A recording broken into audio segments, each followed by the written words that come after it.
morning, everyone, and thank you for joining us for the live stream with President Lachemi. And thank you to all who have submitted questions for today's session. We know it is a strange time, to say the least, for us all, as we appreciate you bringing your concerns and questions forward. My name is Diane Norman. I am the Director of Organizational Employee Effectiveness here at Ryerson and Human Resources. I am pleased to join Mohammed in hosting today's session. For the live stream, we'll start with some remarks from Mohammed, and then we'll jump into questions we've received from the community. Following today's live stream, we'll have the full video with captioning posted on the university's COVID-19 website. And without further ado, over to you, Mohammed. Good morning, and thank you, Diane. Thank you to everyone who has joined us for today's session. I would like to start today with land acknowledgement.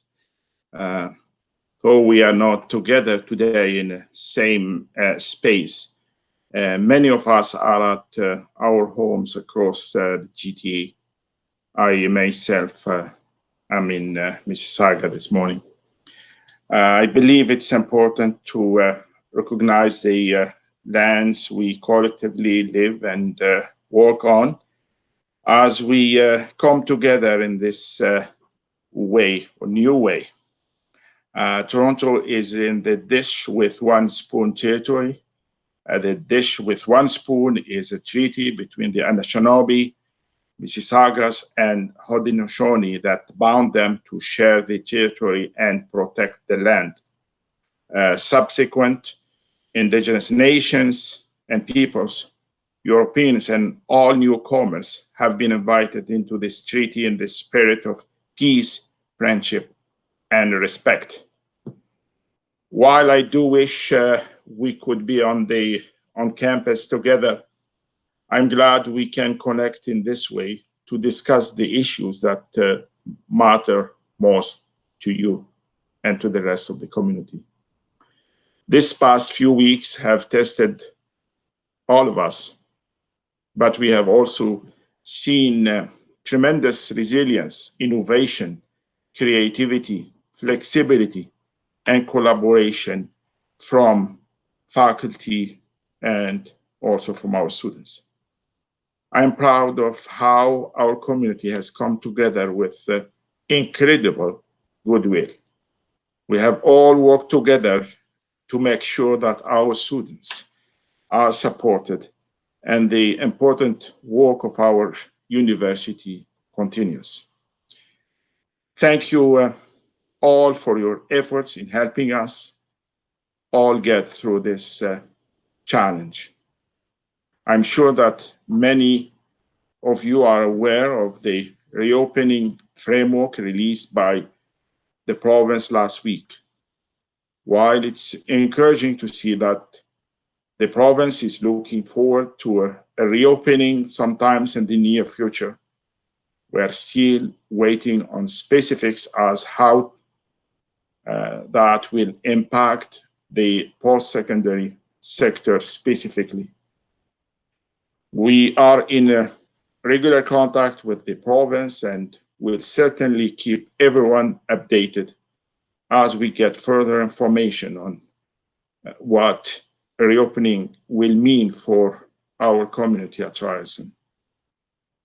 In facing the coming weeks, including planning for our fall term, our priority remains the continued health and safety of our students, faculty, and staff, and making sure that you are aware of developments as they happen so that you can make the best decisions for yourselves and your families. In assessing how the university will move forward, we have established two groups: the scenario planning working group and the opportunities working group.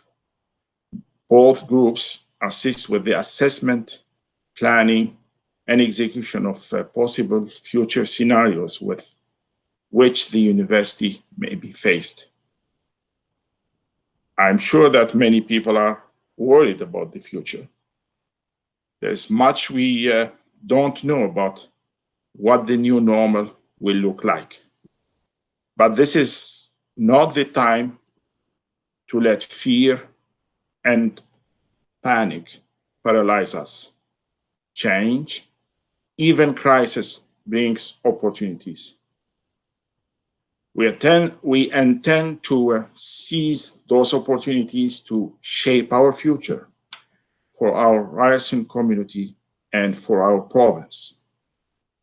One thing I know for sure, Ryerson, we need to continue to do what does best, be values-based, adapt, look forward, embrace disruption, and think out of the box.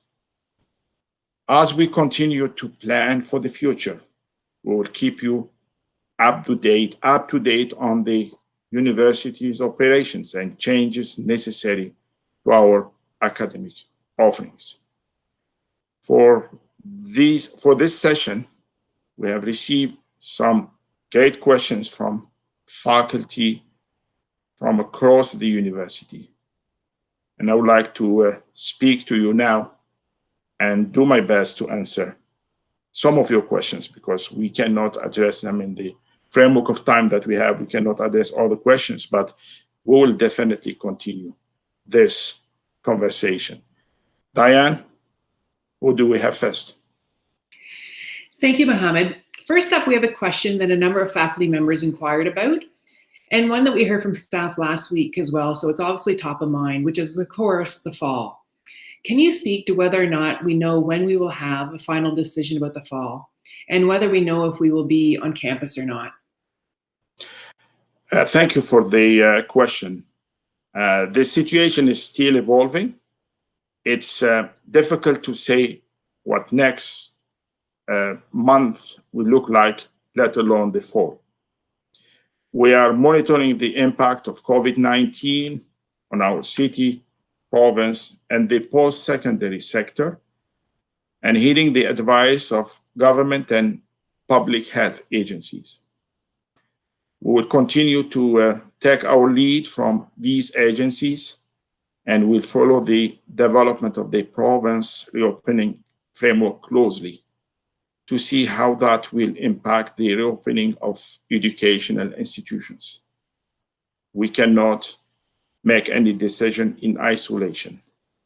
The Premier of the province has made it very clear that any decision has to be approved by the health authorities. We are actively planning based on all potential scenarios. All the universities in Ontario have been in close contact, and while we will be offering a full term, we have not yet decided what that may look like. Just this week, Universities Canada is the umbrella organization for all universities in our country. So they released a survey data about students and parents' attitudes about planning for and attending university this fall. The results highlight that both students and their parents are feeling uneasy about an in-person return in the fall, and that in the short term, virtual offerings are meeting many students' needs. At the same time, only a small number of students and parents have decided against school in the fall, while roughly 45% of students say their plans to attend school are not changed, and the remaining 47% are still undecided. Survey data like this and conversations with our ministry and colleagues at other post-secondary institutions is also helping us to plan for all scenarios. I can tell you just yesterday, our organization here in Ontario, Council of Ontario Universities, which represent 21 universities here in Ontario, had 3-hour discussion with our Minister Romano. I can tell you that we will continue to embrace the flexibility, creativity, and resilience needed to remain focused on providing a comprehensive, supportive, and fulfilling experience for all our students.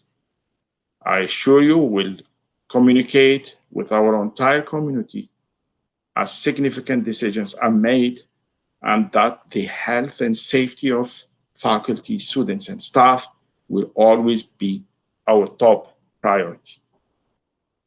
Diane, over to you. Thank you, Mohammed. Our next question is from Rich in Graphic Communications Management.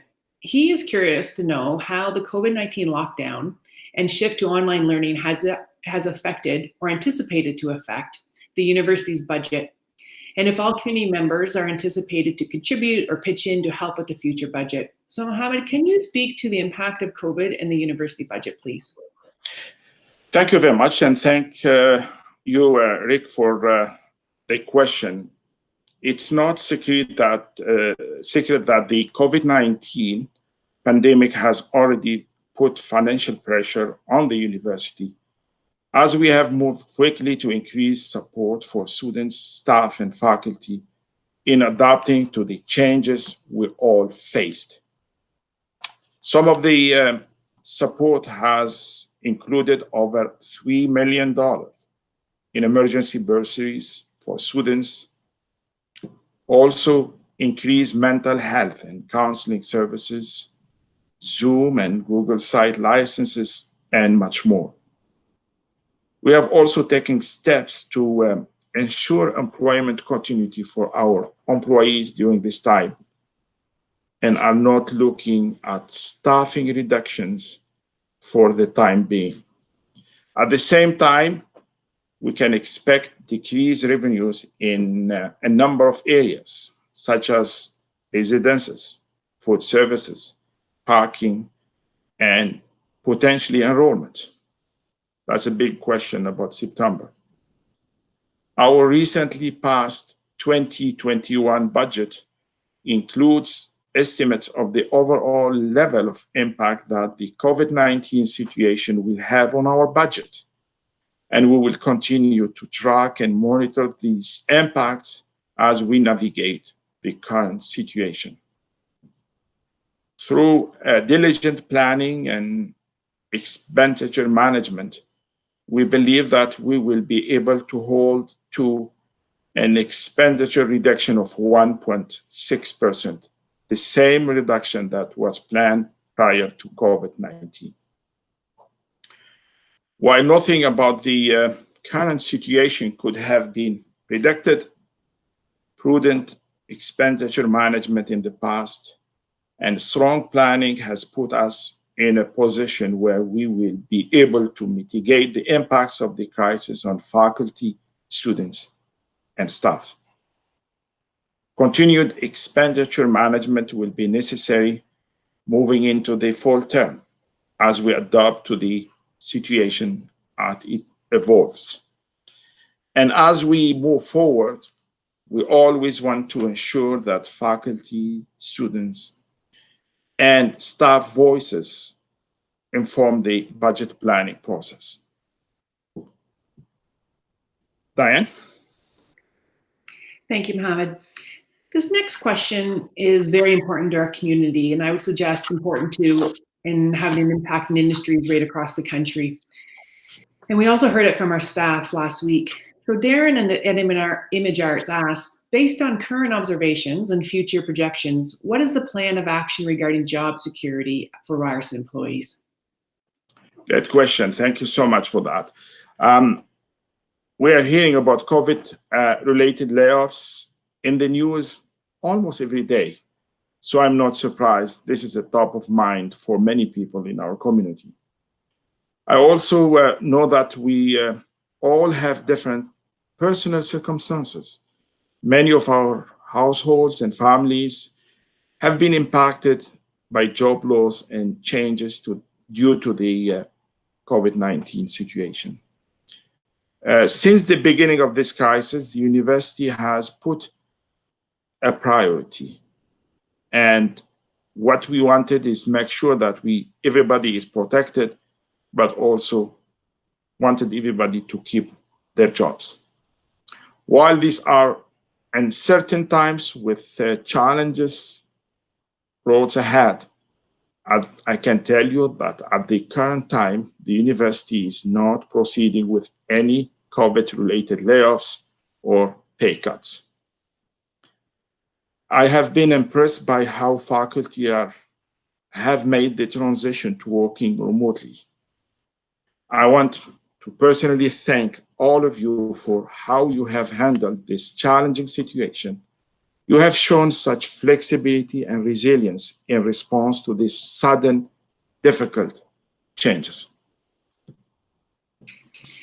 Thank you, Mohammed. It's so true. I've been so impressed with how quickly people are able to change and adapt to the situation. Job security is something that is a concern for many industries and in the community and such a source of anxiety. So thank you for sharing the university's current stance on this situation. Something that must be balanced with our jobs, of course, is our day-to-day lives and personal family responsibilities. Michelle from the Department of Psychology raises some important concerns. Here's what she has to say. This has been a challenging time for most of us, but certain members of our community faced additional stressors from having multiple roles in their personal and professional lives. Women still are tasked with a disproportionate amount of domestic labor, even while they are expected to fulfill their duties at work to support their colleagues and students. The pandemic might adversely affect young faculty members for years into the future as they navigate their developing research programs and ultimately apply for tenure and promotion down the road. But this may affect women to an even more greater degree. What can you tell these faculty members to assure them the university will support and protect them now and in the coming years? And then the second part of that question, Mohammed, is can you provide any insight into how the university can support our faculty members balancing these responsibilities while continuing to pursue the professional goals? Thank you, Michelle, for a great question. And Michelle, you know very well that Ryerson is people's organization. So I think the most important thing that we have is our human capital. And moments like this are important for us to pay attention to everyone that is contributing, but also to the people who are more vulnerable than others. I can tell you, Michelle, that the university is committed to the success of our tenure stream faculty. Efforts are being made to minimize the impact of the COVID-19 pandemic on this group, recognizing that some individuals are dealing with additional responsibilities at this time. For some, it might be childcare. For others, it may be an elderly care. And I am sure that there are others who have the challenge of managing both. And I know that we have a very active group at Ryerson of group of parents. And I can tell you that I am having also a discussion with them tomorrow. To this end, I'm very proud of the collaboration that, since your question is about faculty members, I'm very proud of the collaboration that the administration has in these special circumstances with our faculty association. So the administration and the RFA have agreed that all pre-tenure faculty members may elect to extend their probationary period by 1 year as a result of the impact of the COVID-19 pandemic. No negative interference will be drawn by elevators for those who may make this choice to extend that period of time. And also the bar for tenure will not be raised because of the additional year, nor will evaluators negatively assess someone based on their decision to extend. Similarly, the administration and the faculty association have agreed that acting assistant professors who must complete their terminal degree in the first 2 years of employment will have an additional year to complete their degree. In addition to providing an extra year of probation, There is also the opportunity for pre-tenure faculty to request a further deferral of the tenure review process due to compassionate reasons, which might involve the specific personal circumstances a faculty member has experienced resulting from the impacts of the pandemic.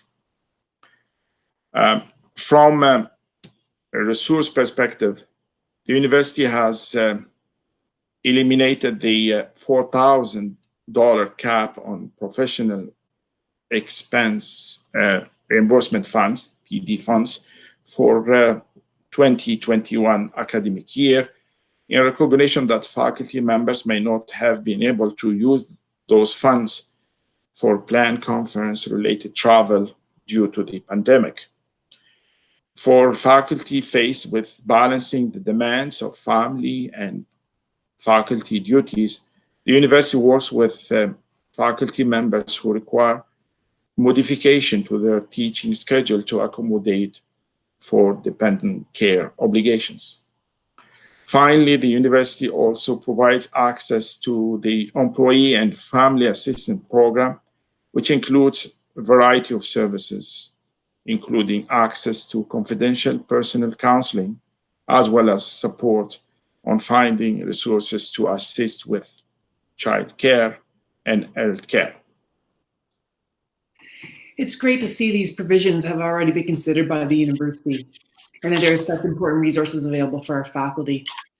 Understandably, our faculty are also really worried about their students and the safety of the students on campus when they're able to return. So the next question is from Sunny at the Chang School, and he wants to know, what can I tell our students to assure them that we are working on making their back to school safe? I think this is a concern shared by a lot of our community members. In fact, a recent survey by Universities Canada made it clear that the potential health risks of a return to campus were a concern for the majority of students and their parents. So I'm not surprised by this question. At Ryerson, we have developed a culture of well-being with a focus on creating a safe, secure, healthy, and inclusive community that puts people first. These values have long defined who we are and have guided us during this challenging time. And of course, as I mentioned from the beginning, any decision by the university to reopen has to be in the context of what the province is doing, and also with a clear green light from our health or public health agencies. We will not force anyone to come or ask anyone to come back to campus if we don't have a clear green light from the agencies that are knowledgeable about the situation, and they always put safety and well-being of our community as a first priority. And I like to remind everybody about the 3 goals that we put together from day one in dealing with this global pandemic. The first one was to protect our students, faculty, and staff by limiting the potential spread of the virus. Second is to ensure our students can successfully complete their academic year and that essential SRC activities continue. And the third is to work with our partners and government to come up with innovative solutions to help address the challenges resulting from the pandemic. Keeping all members of our community safe will continue to be our top priority, both as we plan for the future and when we are able to eventually return to campus.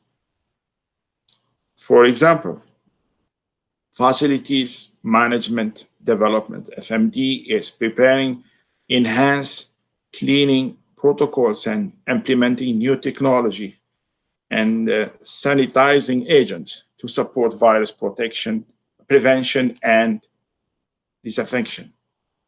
The plan focuses on the health and safety of our students faculty, staff in all campus facilities. I hope that you can pass on this message to your students from Cheng School or from other faculties and your staff, that we will always act in accordance with the best advice from government and public health agencies, and that our commitment to safety will guide us in all that we do. We'll keep our community updated as we progress on this, and also we'll do our best to clearly communicate how we are maintaining a safe campus for our students, faculty, and staff. And I can tell you, I mentioned the conversation that we have on almost a daily basis with our colleagues from other universities, with also our government here in Ontario and beyond. We have also to have a holistic approach to the reopening of the campus.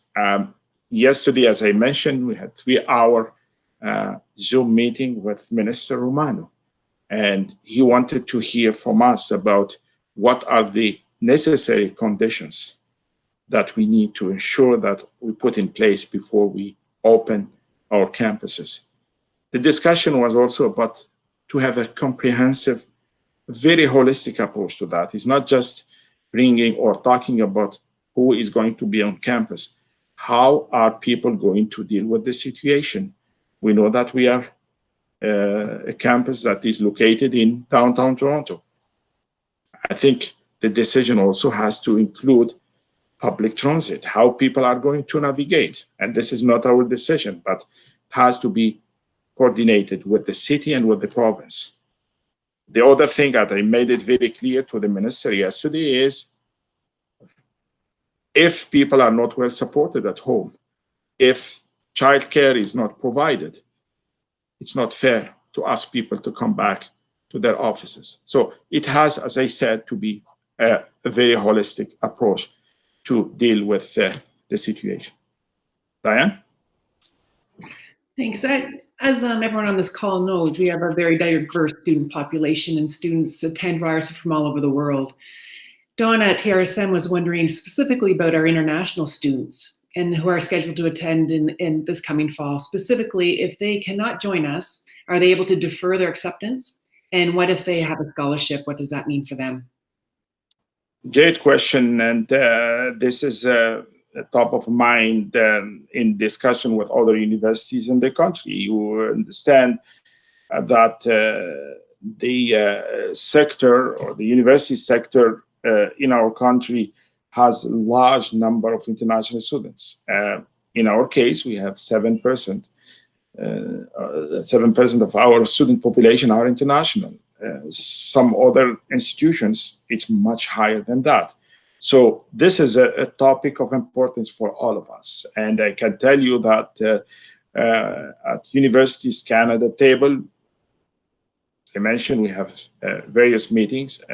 We are talking also to the government of Canada about ways for us to make sure that we mitigate the risk in terms of recruitment, but also the support for international students. And tomorrow afternoon, on Friday, we have a meeting, all executive heads at the national level. We have a meeting with the Minister of Immigration, really to understand the approach that the federal government is going to use in dealing with international students. As you know, borders are still closed.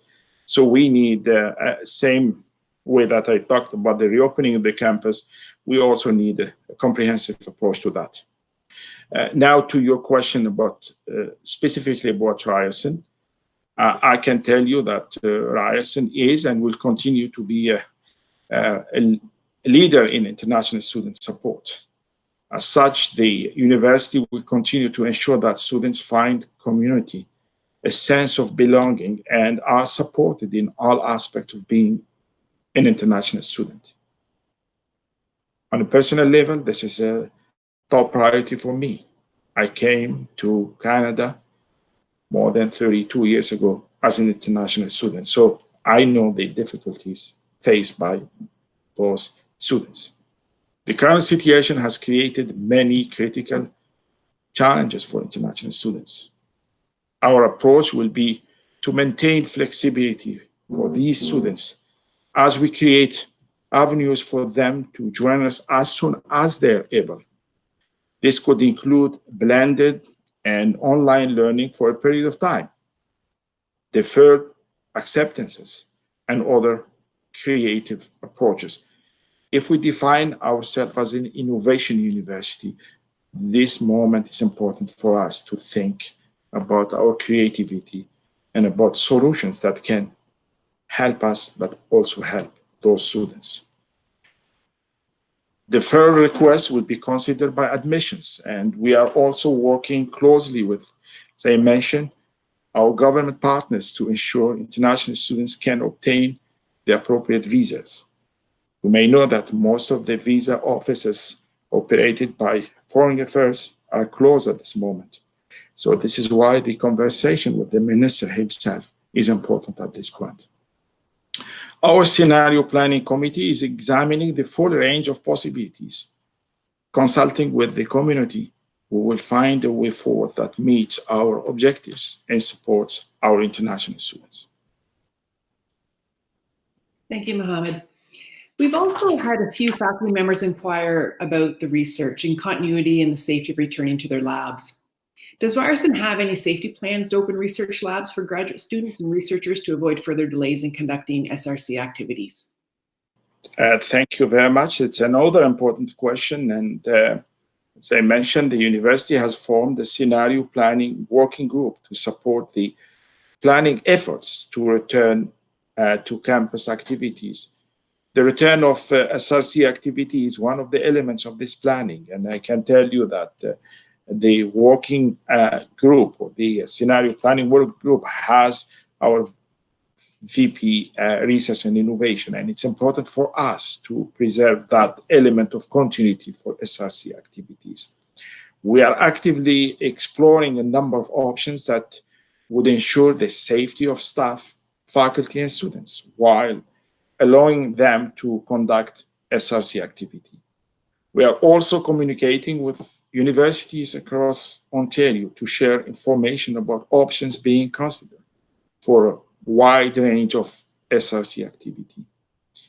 Any return of SRC activity would need to comply with the health or the public health directives and emergency order provisions. And this is why the conversation that we are having with our own minister is also to take into consideration the research component that is important, which is one of the pillars of what we do as a university.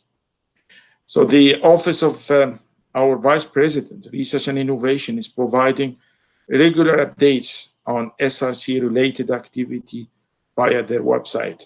I would encourage everyone who is worried about SRC continuity to reach out to the Office of our Vice President, Research and Innovation. Now, people have been away from campus for a very long time. They may not recall that there are some very impressive infrastructure projects happening that could be really transformative for Ryerson in the look and feel.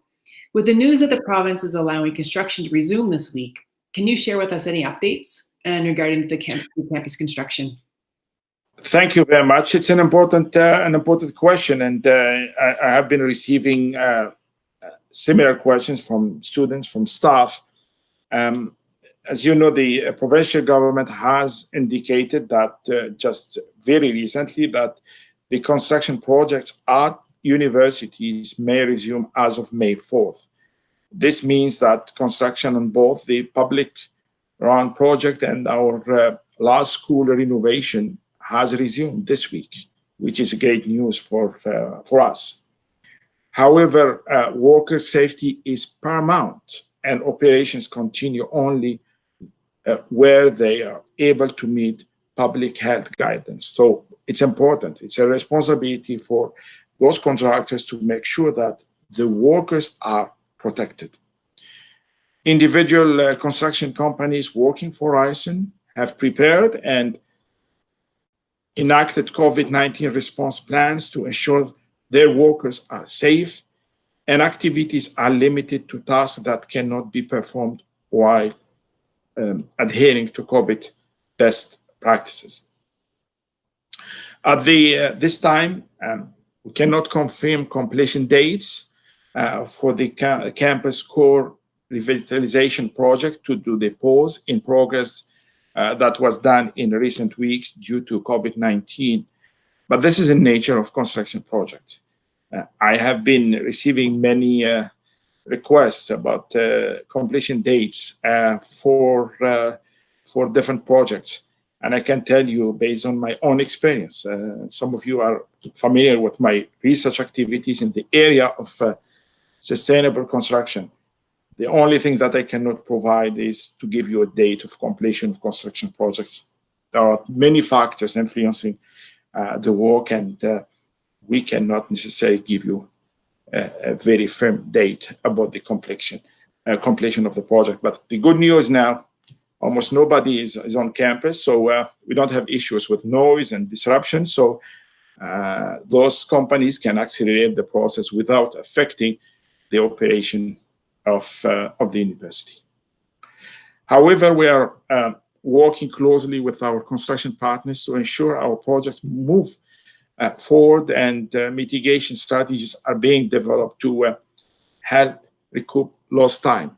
For example, some materials are already on site for our contractors to continue the paving work as soon as the work is they're able to do it. And as I mentioned, the activities has resumed 2 days ago. It's important that we can continue the public run project to improve accessibility, lighting, and make our campus a safer, more welcoming space.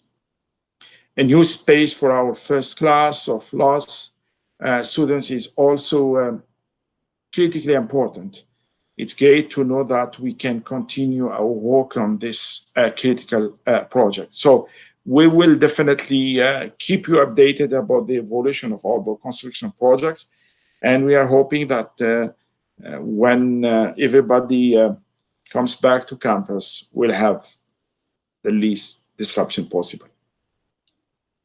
Great, that's great news. So understandably, the university cannot make its decision in a vacuum. And in recognition, there are so many moving parts and considerations. You had mentioned in your introduction that the university is in regular contact with our provincial government. Can you expand on that? How is the university working with the city, the province, other universities, and the Council of Ontario universities as we respond to this crisis and plan for the future? Thank you. I would say since the beginning of the outbreak, staff across university have been in near constant contact with other universities, colleges, public health and public safety agencies. We have been actively participating in discussions with the mayor, Ontario government and the federal government, and have made it clear to all levels of government that we can help leverage our programs, faculty expertise, our innovation and research ecosystem to help Canadians and businesses recover. Last month, Ryerson developed a proposal for governments at all levels that outline how the university could contribute to economic recovery efforts. The proposal focused on leveraging the expertise and track record of research centers, including the Rogers Cyber Secure Catalyst, the Future Skills Center, Magnet, which is a very powerful platform, the Brookfield Institute, and our also, as I said, network of innovation zones. And all this is done to provide training for displaced workers. You all know that we have many people who are losing their jobs. This is a moment for us to seize those opportunities to really offer government and also help society with people who cannot necessarily return to their jobs. The second one is to support, given our innovation ecosystem, we also can provide support for small businesses. This is the area of our economy that probably is the most affected by COVID-19. And also, we are offering policy suggestions for economic stability and sustainability. And I'm very proud of all the work that is done by many of our faculty, researchers, and people who are in those centers, really to offer solutions. And our government relations team, with leaders in each of Ryerson centers, are working directly with policymakers and political staff in the federal, provincial, and municipal governments to drill down into scope and implementation. I'll give you just an example. 2 days ago, Minister Fadele, who is the Minister of Economic Development, Job Creation, and Trade, had a roundtable discussion with about 12 business leaders from the tech sector, including IBM, BlackBerry, and EG and others. And the conversation was about the opening of the economy. How can each of those players help the government? And due to the good relationship that was developed by our team, government relation team, with all levels of government, I was invited to that discussion. So I was the only representative from the university sector to be at that table to talk about recovery. And I think we have to seize those opportunities in terms of implementing some new programming where Ryerson really can lead and continue to be proactive, creative, and also come up with some new ideas that can help our province and our country. The university is also actively participating in working groups with government and business to share ideas and explore approaches to pandemic mitigation and economic recovery. These groups include Ontario Chamber of Commerce. They have a COVID working group, so we are at that table. The City of Toronto's Academic Institution Task Force, from day one, we have been invited by Mayor Tory to be part of it. And also we offered many support to our city and to our province in terms of given our location downtown Toronto. From day one, we were very clear that Ryerson is there to help our community and also communities around us. I can't even begin to imagine how many Zoom calls you must have in one day, Mohammed. That's the nature of the work, but I think it's important to keep the momentum, and that's the nature of the work done by our community at Ryerson. So this last question is actually from me, and it's I work in leadership and supporting leaders on campus, and I'm absolutely fascinated by decision-making and decision-making processes. And I've been watching with great interest how things are transpired across many sectors and how leaders are responding and their employees in those cultures are responding. I'd asked you this question last week and was hoping you would share the same insights or similar insights with our faculty members joining us today.